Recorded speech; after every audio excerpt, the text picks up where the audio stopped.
Yes, hello folks. Welcome to Google Hangout Beyond the Pitch. Phil here. Haven't done one of these in a wee while. So much to get through today. Of course, we just watched United in a pre-season win against Sampdoria. Quite a narrow victory, or 2-1. Decent start to this pre-season, or decent finish to the pre-season, should say, Martin. Decent pre-season all around. So much to talk about. I want to talk about, of course, the fact that it just signed Nemanja Matic a few days ago, and of course, Lukaku on top of that, and Victor Lindelof. First of all, mate, how are you? Good, apart from that habanero I've just managed to get lodged in my throat. Definitely habanero. Habanero, Jesus. Eyes are watering. All good, though. Yeah, good to say, mate. It was, apart from the Barcelona defeat, it's a pretty successful pre-season, really. I mean, obviously, we don't read too much into the results. Yeah. But, good fitness. The squad's taking shape, and bringing Nemanja Matic in there, it's going to be a key piece, I think, moving forward. Good to see him back, of course, after the niggly injury in Salt Lake that he picked up. We'll start from the back to the front of the signings. We'll start with Nemanja Matic first. Bizarrely, some United fans not too happy with the Nemanja Matic signing, which I must say I can't understand. Nemanja Matic is 29, perfect age for a footballer. This bizarre fascination with ageism in football of he must be 23 under or he's dodgy. Look, I know we all want to sign the exciting young players. There's something unknown about a young player of what he could be. But there's this weird obsession with age and values. And what I would say to people who are saying, I'll pay 35 for him, but not 45. Well, where you get that valuation? Where'd you come up with? I know where you come up with, and so do you. They come up with it on Football Manager or come up with it on FIFA. Because how else are you determining what a player's value is? Geoffrey Sigurdsson, Tottenham we're offering 40-odd million. Everton offering 40-odd million. 45, and they want they're holding out for. I mean, prices these days, as we've just seen with the Neymar deal, it just seems like it's going through. It's crazy. He's not worth. I mean, the word worth. I mean, let's just cut that out of the vocabulary right away, because let's be honest, they're footballers. I mean, saying somebody's worth something is just crazy. I mean, he's worth it. United want them. Look, he's in the and I'll go as far as in the current market. It's actually a very, very good deal for what United needed. We saw today. I mean, again, only a pre-season game, but very calm, very controlled. Sat there. We saw Pogba in a much more advanced role than we did at times last year. Mm-hmm. And I'll be honest with you, and another big boy, another big body, another winner, another player who Jose Mourinho trusts, and we know that Jose really does target the players that he trusts, and he targets winners. I think it's a fantastic signing for Man United, and I don't get the negativity either. Yeah, see, that's an important point there, winner. This is a guy that's won multiple Premier League titles. Listen, do you know how many players that start with that have won Premier League titles? De Gea and Carrick, right? Valencia. I think that's the only three with Rooney on, right? Yeah. So United don't have too many players in that first team that a Premier League winning experience. Nemanja Matic is an excellent signing for United. He's someone Mourinho trusts. Interesting details, of course, surrounding his exit at Chelsea, where he's a guy who really, really wanted to play for a football club. He's a guy that really wanted to come from to Manchester United. And sort of forced Conte's hand a bit to go out and sign back Yoko, because Nemanja Matic made a commitment to United prior, a month or so ago, that he would force this move through if he had to. Look, when you want to talk about Morata didn't do that. He wouldn't do that with Real Madrid, which left United incredibly vulnerable. Unless you force this move, it's not going to happen. Of course, this is what they said to Gareth Bale too. You need to force the move. So Nemanja Matic went to Abramovich and said, look, I don't want to embarrass the club. I don't want this to get ugly, but I will go public with my desire to move to Manchester United. I'll stop playing if I have to, and I want to move. And because he did that, United were able to knock a price down. Chelsea said 15 million. It's at 35 million plus 5 million add-ons. You're getting 40. The deal was done. And what a deal. And I think it's another coup for Jose Mourinho. You know, we hear a lot, haven't we, about dressing room unrest under Jose Mourinho. Players don't want to play for him. He's not a player. Well, I think can all put that to bed. It's another player who's categorically come out and said one of the main reasons for the deal was Jose Mourinho. So it's another player that wants to play for the football club, wants to play for the manager, and that can only bode well. And again, I think it's we know it's exactly what we needed. People, I guess, were looking, the ones who the negativity comes from are the ones who are looking for a little bit more of an active midfielder, a Kante type. There's not many of those around, and depending on the system you're going to play in, because for me, the game is all about systems now. Obviously, we saw two different systems today in today's game alone. So exactly what we needed. I think he's going to be great protection in front of a back three or a back four. And it's more about what he allows the others to do around him. When people talk about want a Kante over Nemanja Matic, what exactly are they saying? They wanted someone that runs about a lot, because one of the biggest criticisms that you get of Matic is he's slow. That he's not one of these energetic midfielders that you see. Kante's an excellent player, of that there's no doubt. But there's many ways to play that position, Martin. And Michael Carrick isn't exactly the most mobile defensive midfielder. And never has been. Yeah, but an excellent reader of the game, brilliant defensive midfielder. Nemanja Matic is really important to free up Paul Pogba, as we know. For me, had United not have got Matic, I think Matic is just as important a signing as a striker. And I know at the moment there's lots of, will United sign anyone else? Well, they won't. I still think there's at least one more to come. I was asked non-stop yesterday about Serge Aurier. And I repeatedly said, look, it's not a question of United being in for him or not. This guy's been offered to everybody. Anybody that wanted him could have had him. United were offered him back in, May. And so had they been interested in him, they'd have went for him. Now, with Gareth Bale, different situation. United have said to Gareth Bale, if you want to move to Manchester United, look, we know what Real Madrid are like. You're going to have to push it through. You're going to have to go to Perez and demand it. Now, Martin, if you get the Gareth Bale that left Tottenham, you're an excellent player. But I think that player doesn't exist anymore. Gareth Bale is one big physical lad. Big, strong unit. And it was a surprise to see him on tour.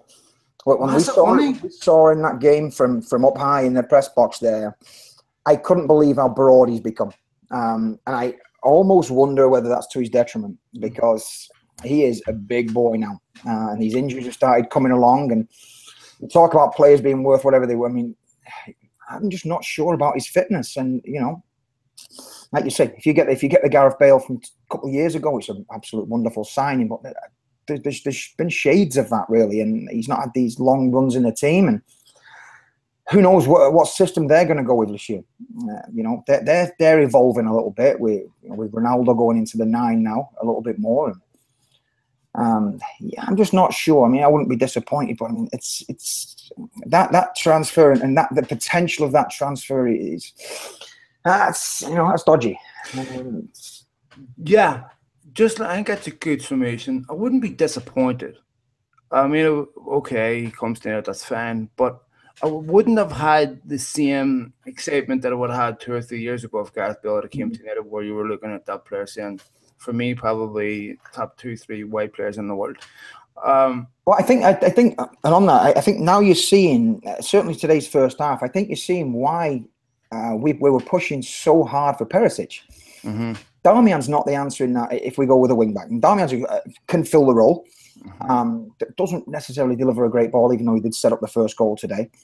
That hard-working wing back who's going to get through a shift, just like Valencia does on the other side. I think you're seeing why we were pushing so hard for that deal. And who knows, that deal may well still happen. And I think you see, I watched him against Chelsea the other day. It looks like he would fill the role very, very well. Because there's also, there's question marks about Shaw, as we know, and as we found out on tour from several ex-players.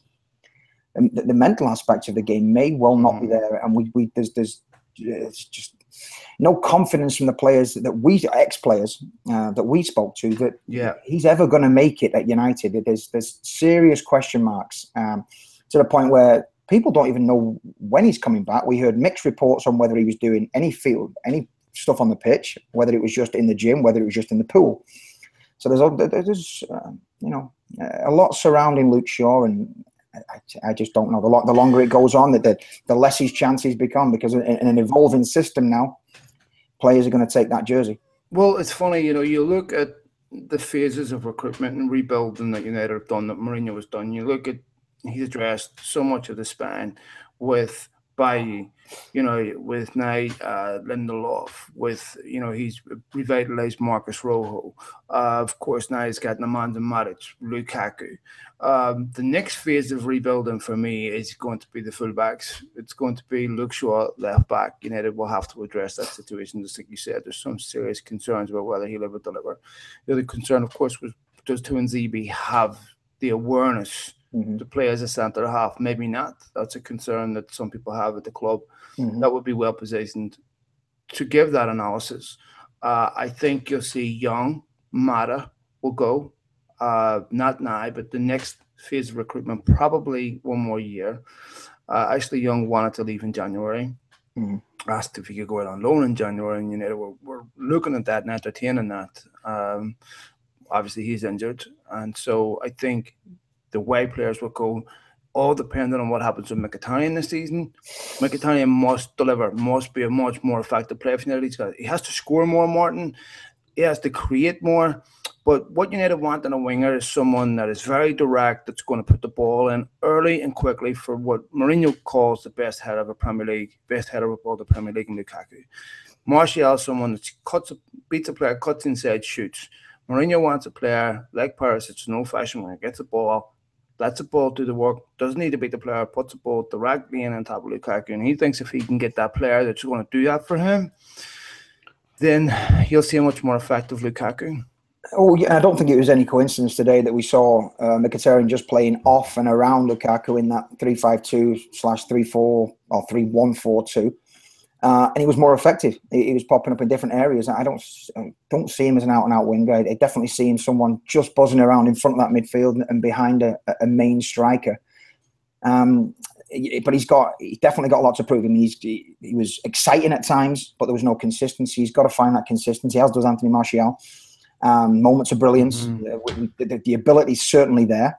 But he's got to find a level of consistency for us to be, as successful as we are hoping we're going to be. Because there's certainly the talent there, and he's just putting it together now, molding it, and finding that consistency, and finding the right formation. It's clear that he's going to be looking at three at the back. Whether that's going to be the preferred formation, whether that's going to be the formation to start the Super You think so? You think it's going to start with three, back three? I think that's the back three you'll probably see start, because obviously Jones is now out and Bailly's out. So I mean, you're limited. We certainly look better in a three. Although Smalling looks a little bit lost. I don't think it would be. It wouldn't be those three that I would select. But to get a little bit more freedom, I think to get Pogba in the role that we need him, to utilise Antonio Valencia's strength and his power a little bit more, I think that formation would suit. But I think it's going to be a situation where we chop and change this year, and we play certain formations against certain teams. Right? I expect us to entertain that three at the back more often. Martin, Chris Smalling must leave his football club. Chris Smalling doesn't have. There's ability in Smalling, but Chris Smalling's concentration is atrocious. Look, you can't coach intelligence, right? You either have it or you don't. Whenever you saw what Smalling did in the derby, remember under Van Gaal, where he himself sent off. Yeah, he gets himself sent off, which was just the height of stupidity. Right? His woeful clearance today. With Smalling, every time I look at him, I'm like, just get rid of it. Get rid of it. Yeah. Get rid of it. And there's been no improvement. Darmian, you can argue there's been improvement. Rojo, you can argue there's been improvement easily. They've got Mourinho will coach you into a better defender if you listen to him. If you do what he tells you to do, he will turn you into a better defender. But Carvalho, for example, right? Listen to what Benny McCarthy says about Carvalho. Worst trainer you've ever seen, right? Brain dead, right? According to Benny McCarthy. But Mourinho was able to get him to go out on a Saturday and be probably one of the best defenders Chelsea have had. magnificent defender. Mourinho knows how to get you to defend. He knows how to get you to do the basics. Bailly is a brilliant defender. So for me, I think all Smalling has to do is listen to Mourinho and he'd be a better player. But it's going to be interesting which way they go with that centre back partnership or the trio, whichever he decides to go with, because Lindelof is very much a front foot defender like Bailly. So in a 4, it's going to be a little bit of a liability unless they're coached out of both wanting to play off that front foot and attack the ball. There's got to be someone willing to sit. I think that's why in pre-season so far we've seen partnerships of Jones and Bailly, Lindelof and Smalling, or Lindelof and Jones. But so it's going to be interesting to see which way he goes. I think I'm excited for when Rojo gets back. I mean, I think Rojo in a left side of a 3 would be very, very good with Bailly in the middle. And you're not going to see Rojo for a while, Martin. No, I mean it's going to be the new year. And then Phil Jones. We know Phil Jones. If Phil Jones can keep himself fit, big if, and get himself a run of games, he becomes a very good player. But there's time is running out. Time is ticking. I mean, time's almost run out for him. If he can't get a run of games, we've got to move on. We're asking the same questions about Smalling and Jones we've been asking for years. Yeah. Is he going to improve? Is he going to get fit? Is he going to get a run of games? Don't forget, towards the end of last season, Mourinho called both of them out for injuries that were in their head, and both of them coincidentally started to recover towards the Europa League final whenever they realised it's spot up for grabs here at Bailly being out. And Mourinho felt that both those players came back for that final and has not forgotten that he couldn't count on either of them to play through the pain barrier. Big problem for me because both of them now are habitually injured. And I think that when you look at Smalling and you look at Jones, every season it's going to be the same. They're going to miss large parts of the season due to injury, almost muscle memory in their body. Okay, I played 5-6 games and I need a rest for 2-3 games, whether it's in their head or what, but they will always be injured. Centre backs, you need a parent, you need consistency, and you'll never get it from either of them. Totally agree. It's a big shame. I mean, hence the reason we went out and got Lindelof. Hence the reason we got Bailly the year before. I mean, it's an area we've looked to looking to strengthen, and we've done so. Okay, with Lindelof, for the love of God, I know we live in an era when the last 90 minutes defends absolutely everything, whether the player's good, bad, or indifferent. But how in the earth can you turn around and criticise Lindelof because of one pre-season friendly? Did you forget Gary Pallister? Did you forget Vidic? Did you forget Evra? Both Vidic never took 6 months to settle in the Premier League. Yeah, I think this transition is going to be a lot quicker. Coming from the league he comes from. So, yeah, I mean. I think Lindelof will be just fine. How many? There's going to be a little transition period, obviously. Of course, Lindelof's just going to be just fine. Look, I don't know. I think Lindelof, very, very good defender. If he isn't going to be a good defender, he hasn't shown anything yet that would cause you to judge him. Far too soon to be making any type of judgment. Of course, he hasn't played a competitive game yet. He hasn't played a competitive game yet, and you've got idiots writing him off. And I'll tell you the last thing that impressed me about Lindelof was his commitment in putting an absolute leveler on that Real Madrid lad, right? Because pretty much balling him in. Lad was, I think he was following Neil Armstrong's footsteps after Lindelof leveled the boot into him. So I'm okay with a defender that occasionally puts a leveler on someone, and I don't know. He may end up being a bad defender, but Mourinho rarely gets it wrong when it comes to the defenders. Yeah, let's have that discussion again at Christmas time and see. Yeah, he'll be fine. Matic, we've already discussed, will be fine. Lukaku. So I want to talk about the touch issue with Lukaku, of course, because this whole discussion about a touch issue has developed a life on its own. Look, with Lukaku, not the finished article, Martin, right? I've been a vocal critic of Lukaku, saying that there's still a lot of development left in him, which there is. But Alvaro Morata can't get in Chelsea's team and has been criticised already by Antonio Conte for not having the basic requirement of an athlete, and that's fitness. Somehow he's escaping criticism for that. Lukaku's had a decent pre-season. He's figuring out how you need to play. He hasn't enjoyed the benefits of a Paul Pogba off a leash yet, which he now will. And fitness-wise, he's in incredible condition, ready for the start of the season. I think Mourinho will improve him. And so he's 24, Of course, there's improvement left in him. Drogba didn't move to Chelsea till he was 26, 27. And so for me, I think excellent big signing. I think United will. I think he can have a bad touch, Martin, but if he turns around and gets United 25 goals this season, he's been a good signing. Oh, I mean, this mythological, horrendous first touch that seemed to be only come into existence when the United interest popped up. You know, look, if the touch is that bad, we certainly haven't seen an awful lot of it on the preseason tour. I love his willingness to want the ball. I mean, he wants the ball. I mean, being able to watch him again from up above and being able to see the whole field and really watch these guys work. He puts in a shift. He really does put in a shift. He comes to the ball. He wants the ball in behind. So there's a different string to that bow now, you know, that we didn't have last year because at times we got very, very one-dimensional going into Zlatan.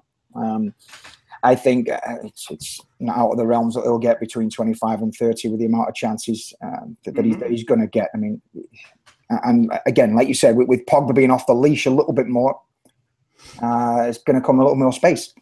And we've seen in pre-season, it's very, very difficult to mark Lukaku. He is a big, strong guy. And like you say, it's okay if you're strong and slow. You kind of have an idea how to defend it. It's a little easier if you know the ball's always going in behind. You know, with Lukaku, you have both. And yes, there's a fair amount of development to come, but it's exciting. It's a really exciting time, and it's going to take a little while. But I think he's going to be a huge success at the club. Well, Martial, Martin, you know, look, Martial is a superlatively talented young player. I want to say something on him because there's a lot of question marks about Martial and his mental application. But some of the things that get left out of that discussion is, in my opinion, Martial almost carried United in his first season as a kid. Now, an 18-year-old kid, 19-year-old kid coming to Manchester United in his first season, and he was magnificent in that first season. Liverpool, away to Southampton, brilliant, right? I would be loath for United to give up on him. This is not a Memphis Depay situation. Memphis Depay never showed me anything that Martial showed me. Martial, there's an amazing player in Martial. I know it. And, you know, I just want the light bulb to go off in his head because I feel if United let Martial go and he finds that love somewhere else, United used to be a club that welcomed players that weren't perfect and brought it out in them. I would love for Martial to find that at United because if he develops into a player that the promise that he's shown, those players are worth what PSG are paying for Neymar. Those players are worth a wide player that can cut in and score goals for you, that can play down the middle, that has that type of pace. They're the most expensive players in the game. And for me, Martin, I'm going to get criticism for this, but I mean this. Martial on his game is as good as Griezmann. Yeah, I don't think you're far wrong. I mean, we're just waiting again to find that consistency and to really figure out his own game as well. As we saw, you know, as we saw on tour there at times, wonderful close control. He's got two great feet in tight spaces. Decision making, he's young. He's got to improve that decision making in the final third. He often looks to cut and then bend that ball to the far post. Defenders are onto that a little bit more now. So he's got to develop a little bit more. You find a little bit more consistency. But again, on his day, we've got an absolute unbelievable player on our hands. And he's going to have a big season this year because if Jose does go with that three at the back, he's certainly not a workhorse that's going to play wide left for you. Right. So, you know, he's going to have to bide his time because if that's going to be the favoured formation, he kind of gets left in the lurch a little bit because he's going to go with Lukaku and he's going to play Mkhitaryan and Mata, Andreas Pereira, playing probably just off him.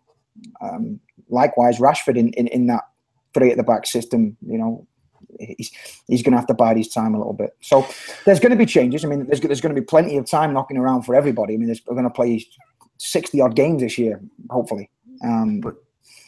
But you got to force Jose's hand, don't you? You got to find that consistency and force his hand and force him to make that decision to not be able to leave you out of the starting team. And especially when you look at Mata and Mkhitaryan. If you start a game with Mata and Mkhitaryan, you lose pace on the wings. Both of them are incredibly smart footballers that will cut inside and create for you, but neither of them are particularly quick. I must say, watching the United start with Rashford, Martial and Lukaku as your front three, if that front three plays its capability, that front three will rip anyone to pieces, Martin. And at the end of the day, for me, United are keeping players about at Old Trafford that are guilty of much worse than what Martial has been guilty of. And have been getting chance after chance after chance. I want to see United keep him. I think there's an amazing talent in that kid. I think if he can get consistency this year, and he's capable of it, if he can do what he did in his first season, and look, this may seem like a petty issue, I still think United could have handled it better the way they took a shirt and gave it to Ibrahimovic. These things matter to players. Absolutely. Right?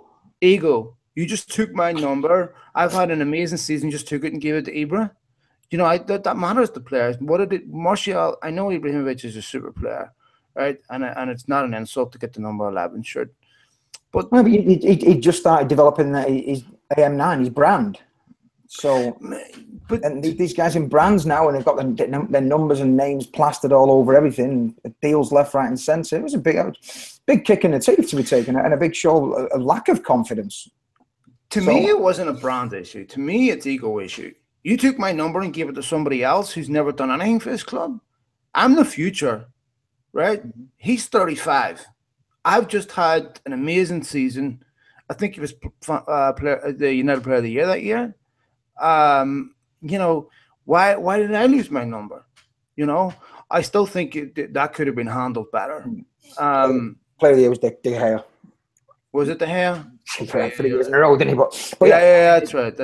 But no, absolutely correct. I mean, best outfield player. Yeah, no, absolutely. So could have been handled better. I want Mourinho to have a bit of Ferguson in him, to be that guy that puts his arm around the tortured soul part. Because I think Ferguson was really, really good, Martin, at seeing different personalities and different players. Some respond to hardline discipline. Some need the arm on the shoulder. Martial's clearly one of the ones that needs the arm on the shoulder. And, you know, I think he's got 3 kids by the time he's, was he 20, 21? But I think he's got a couple of kids already. So hopefully he gets a bit of maturity in his life as a whole and into his game. And Martial is not one of these guys at 25, 26 is playing in Russia somewhere where you're going, what happened to him? What a talent he was, you know? Not a Lucas Moura, Martin. Amazing talent, never fulfilled it. He's got all the tools. It's about now bringing him together and finding himself, finding his game a little bit and finding that level of consistency. I get you say. On his day, an absolute world beater. Completely agree. And those are the type of players United should be keeping around. All right. No more signings. Let's assume there's no more signings. With the Matic signing, do United have enough to win the league? Yes. Yeah, I really think they do. I mean, it's going to take, as every year, it's going to take a little bit of luck with injuries. You know, with Matic, I think playing the majority of the games in there and Carrick filling in.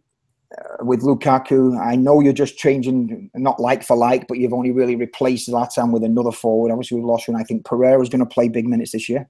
Yeah, he's going to be captain of the squad. Yeah, I think Herrera will not have to sit as deep as he's been sitting, and adds that little bit of bite just in front of Matic that I really like. I think there's enough there, but it's going to take, you know, you seem to forget all those home draws that were so close. And the amount of chances we have in those games, if we take 75% of them chances, we're 10, 12, 14 points better off right away. So I think there's enough there. Will they? I'd still say, you know, top 3. I still think at this point now, City are the team to beat. Unfortunately, I mean, I would say that. No Gig said that. I don't agree with that.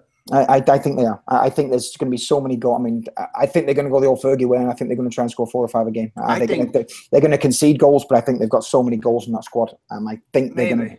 I think they're going to be the team to beat. I think Tottenham may be in a little bit of trouble. I think if City are going to be the team to beat, Martin, they have to show us the team to beat. I'm not buying that based on who they've brought in. They may end up showing they are the team to beat, but to me, Chelsea's the team to beat. They're the champions, and Guardiola still hasn't shown me he can adjust the Premier League. Spent an enormous amount of money, destroyed for me, finally put him in another mythical coffin that he is this amazing coach that promotes youth. He was fortunate to be at 2 football clubs that had the youth available to them, that built the cornerstone of those football teams. Manchester City, and now Jadon Sancho, magnificent young talent they have, is looking to leave. United are in for him. Tottenham and Arsenal are in for him. Phil Foden must be asking himself questions. Yeah. Cracking player. Guardiola said, we're not going to play. Why go there? You judge academies by how many players you get in the first team, not because you've got nice facilities, nice pitches, and you're investing in the community, which is all great, but it's all about who you get in the first team. And Manchester City, once again, have rendered that academy pointless. Then one shining light there. The savior, the next great thing, Iheanacho, is off to Leicester. Go on. Yeah. How can you not find a squad position for Iheanacho? And then claim that you promote youth? Loan him out at least. Give him away. Loan him out for a year, because, listen, who knows what's going to happen? Aguero, gets injured, whatever. I don't know why they're letting that kid go. Maybe he wants the man to go. I don't know. But to me, big difference I want to see in a Mourinho team this season, Martin. Manchester United must go into big games and attack. I don't want to see United going in, asking Martial to play wing back, asking Mkhitaryan to play wing back, and neither of them play well in the games they're asked to do it. I want to see them go into those games and attack, and I want to see a much more expansive United. I think Mourinho owes that to United fans this season. I think it was understandable. He was pragmatic in his first season, but I think he owes them that. The other thing is linked to the Belgian kid, Den Donker. Look, I was really impressed with him in the games that Anderlecht played United. And I would like to see them sign a backup to Matic, because if Matic gets injured, United are very, very exposed. So, and Anderlecht are talking €30 million. That's not a lot of money. Now, and I think that's a deal that may come down the line. Maybe Christmas time, they may look at that, and maybe next summer that's that next phase that we're talking about. But yeah, I agree. It's, we're excited. I think we've already seen a slight change from the tour games that we were at. Of four tour games we were at, a much higher press from United. It's a much higher tempo, and it's certainly a much pushing higher up the pitch, and look to break at more speed than we've seen in the previous few years. So it's exciting. I hope that continues. And I'm with you. I hope in those big games, we're not looking to go in there and shut up shop and take a point. We're looking to go win those games. See a much more attacking United, improved United, and a United that's now challenged with the title. If they don't win it, then I would still say it would be a successful season if United last quarter of the season is still in the title race. And I think, lastly, one of either Phil Jones or Chris Smalling leaves before the start of the season. Yeah, it wouldn't surprise me. Wouldn't surprise me at all. All right, folks, thanks for tuning in. Next week, we have Danny Higginbotham coming in. We started our weekly show with Danny Higginbotham. Stay tuned for that. We have started a brilliant partnership with These Football Times, where we're going to be doing a weekly podcast with them, which will be covering different topics. We're going to have lots of different guests on over the next week or two, getting ready for the start of the Premier League season on our NBC Sports. If you subscribe to our podcast, very, very important distinction. There's two Beyond the Pitches on iTunes. There's a Beyond the Pitch on NBC, and then there's our own Beyond the Pitch stuff we do outside of NBC. So if you're not subscribed to both of them, that's why you don't get all the content. So very important that you subscribe to both, because not all the United content goes on NBC. Thanks for tuning in, folks, and we look forward to starting the season here again shortly, and thanks for all your support. Martin, all the best, mate. Cheers, mate. Thanks, everyone. Folks, bye. Bye.